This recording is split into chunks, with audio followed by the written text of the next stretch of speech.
Namaste. Today we are going to discuss regarding the coronary blocks, and we come across a lot of questions related after the angiography, and it become very difficult to answer what is exactly needed for the patient. So let me be brief. We are doing angiography to know what is the coronary stated, and it should be very clear when we have to go for the angiography.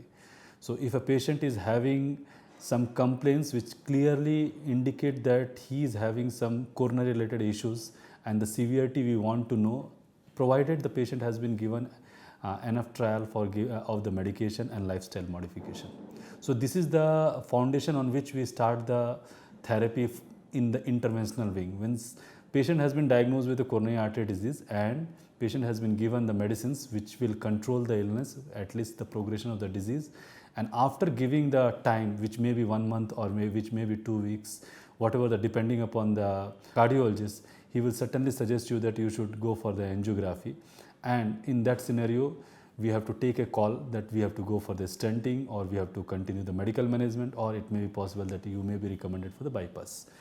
Now question arises when we have to select this thing, means first angiography versus medical management. This is a very big question, and most of the time we are asked after getting the angiography done. And then my first question comes, what was the indication for angiography in that patient? Whether it was a routine, means somebody has gone for the routine evaluation and somebody has suggested, or he was taking medicines and later on he was having complaint for which he has undergone. Because both the scenarios are different.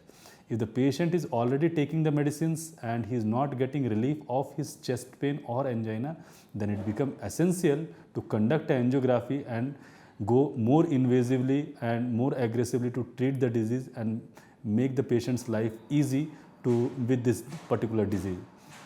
So angiography, if the patient is the blocks, what we are detecting, it decides whether we have to go for stenting or we have to go for medical means. So first, there are few questions that we have to ask, and those questions are very relevant to discuss at this forum. First, whether patient is symptomatic or not.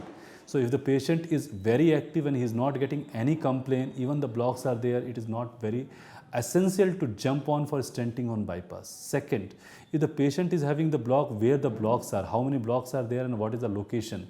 If it is a distal block and it is not in the very critical area, it is still can be managed medically. Third, the patient, the percentage of block, means what is the severity of block.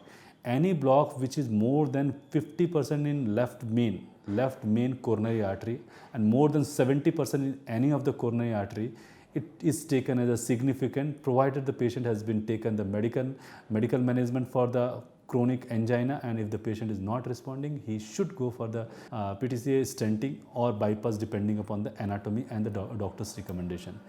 Finally, the important information is regarding the heart failure symptoms. If the patient has already developed the heart failure, means the patient ejection fraction has reduced, then doing the procedure may be more riskier, means the complication rate it will need a lot of hardware which will be putting a cost, and the benefit may not be that great what we do in the patient of stable angina pectoris patients.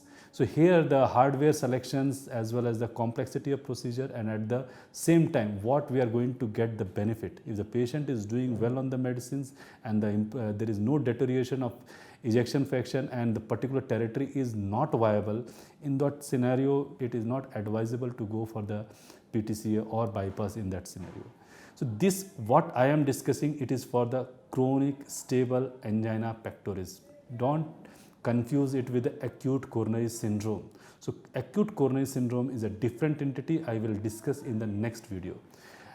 Chronic stable angina pectoris is a condition in which the patient is getting on and off chest pain or breathlessness or chest tightness, which comes on the activity, and while taking the rest it relieves. So this type of symptoms, if has been tried with the good amount of anti-anginal and patient is not getting relief, he should go for angiography.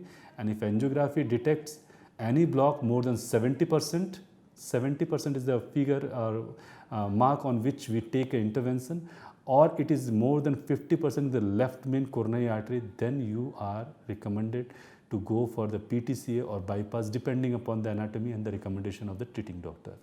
So with this information, we will meet you next time with the acute coronary syndrome, where the symptoms will be happening in the resting stage, and where the decisions taking time should be less and as early as possible for intervention.